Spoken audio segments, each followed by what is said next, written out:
should have the same answer if you understand what is the terms of clock cycle versus instruction cycle.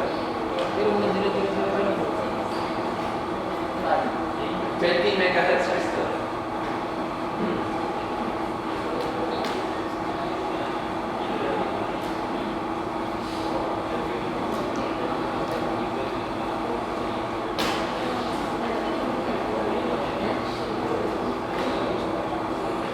Okay, solution. Let's see the solution. Oscillator crystal clock is 20 megahertz. The clock cycle is equivalent to 1 over 20 megahertz, which is 1 instruction cycle is equivalent to 4 clock cycle. The first one for the tempo is 200 nanoseconds, correct? And sorry, it's 50 nanoseconds. The final answer is 200 nanoseconds. Is it, you guys get the same one?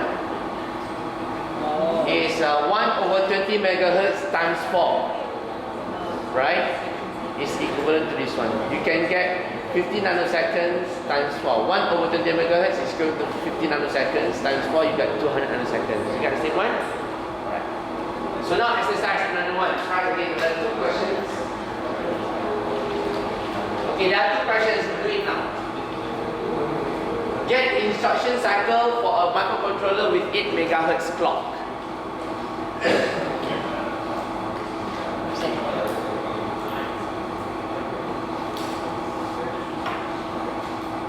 Then there's another question. Given is instruction clock and find the crystal value. Let's try. Everyone, let's try.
The answer is, the first one is 0.5 microseconds.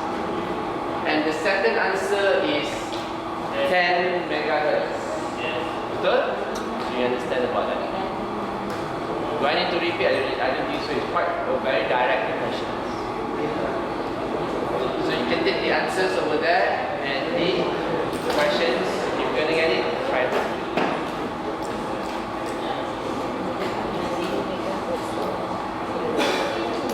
Alright, finally, I want to touch this one. Another term.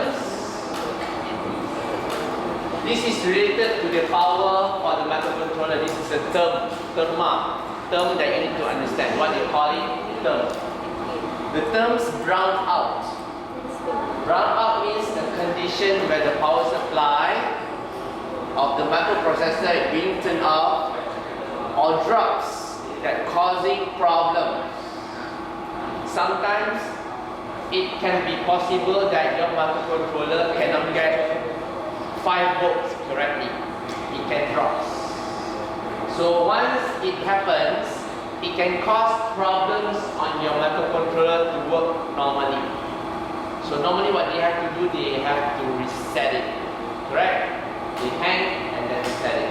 Go back to that one. So that is the term for the brown out for the power supply. So I talked to you guys just now, the reset means is master clear. Alright? So we go back to the, what you call this one? Ulang kaji. Ulang kaji for the last one. But you have to remember this one. So we go back to the memory that we have to understand. What types of memory that we have and its functions and its differences. Same like microprocessor, you are learning about the RAM and you are learning about the ROM. When you learn the microprocessor, when you do the hex file, you transfer the file to the RAM. If you can remember that. Because of when you shut down the board, you cannot run it again if you turn it on. If you can remember that. Whereas in this microcontroller, when you want to program it, they call the terms burn the program. Burn the program. It's the same term like when you do the CD burning. Do you still know about CD or not? Or you don't have any more CD with your generation? CD. No more already. Your generation's already lost a lot of things already. If you can remember the CD compact disc, you can remember, when you listen to the song from the compo, you don't listen to that one anymore, you listen to MP3. So CD, you have the, what you call it, CD read write, right? The blank CD. When you want to put the information to the CD, the process is called burning the CD, right? That is the terms of the burning. Same like this one. When you want to put your program to the controller, you say burning. What does it impact? Majority of the burning will make it permanently. For example, your CD, for the blank CD without rewritable, if you burn the CD, the file will be permanent over there. Same like this one. So you have 3 types of memory here. You have ROM, you have RAM, and the last one you have EEPROM. This is maybe a new one for you, but let's look at differences first. RAM, very easy. RAM is non-permanent memory. Your micro P last time, you transfer your file to the RAM and then you execute it. If you turn off your microprocessor board, you turn it on, you cannot run it anymore. You have to boot back again. Here is 2 types inside RAM. Here you have 2 types, the general purpose and special function. It's not permanently safe. It's clear when the power off. Versus ROM. ROM, permanently being programmed, also known as a program memory. This is another name. ROM is a flash technology. Other than burning, we also can say you can flash the ROM.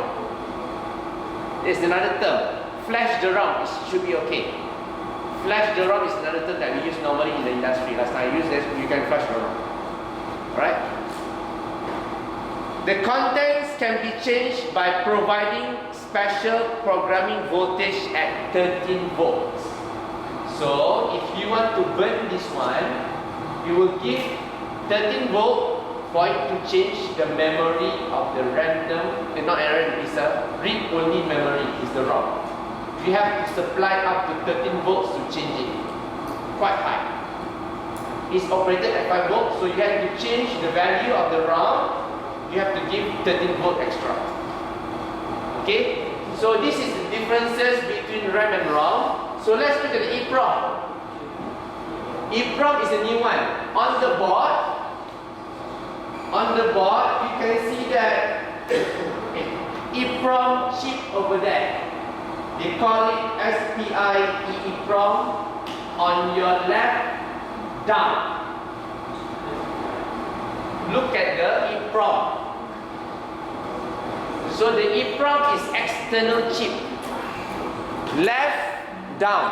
Find the names of EEPROM on the chip, on the label. So that is the type of EEPROM. Which means that when you run your microcontroller, you can save the data inside the EEPROM. For example, you want to gather the value data for the haze today. For example, the haze. You plug your sensor and every 1 minute you will log the data. You can save to the memory to the EEPROM. So if your system shut down, your data is still inside your EEPROM. It's just like your SD card on your phone. Your SD card is the external memory, right? You put another SD card. Remember that? So when you do all the processing over there, the information is saved to the SD card. You can pull it out and you can put somewhere else, get the data out. Remember that? So it means that your handphone is basically doing all the controlling and save to the SD card. Same like this one, the controller can do the programming and save the data to the EEPROM. So again, it's similar to ROM, able to permanently save. However, this is the term, however, EEPROM can be changed during operation. When you take a picture, it's the operation, right? That image can be saved to your SD card. It can be changed when you do the things over there. Whereas ROM cannot be changed when you execute something. ROM is still there. You cannot execute anything because you already burned inside the ROM. You just need to run it. When you save something, you will save to the EEPROM. Okay? So that is the big difference between ROM and EEPROM. That is the keyword. One, it can be changed during execution. Another one cannot be changed during execution. Okay? Faham? Alright, this is no need. This is the RAM registers. You can read this one. We have to touch that one. Okay, that's the end of the class. So far, okay? Actually, this is very interesting class so far. If you really like it. If you like to do programming stuff, if you like to do projects, basically this is one of the best class that you can have. This is the advantage of EEPROM.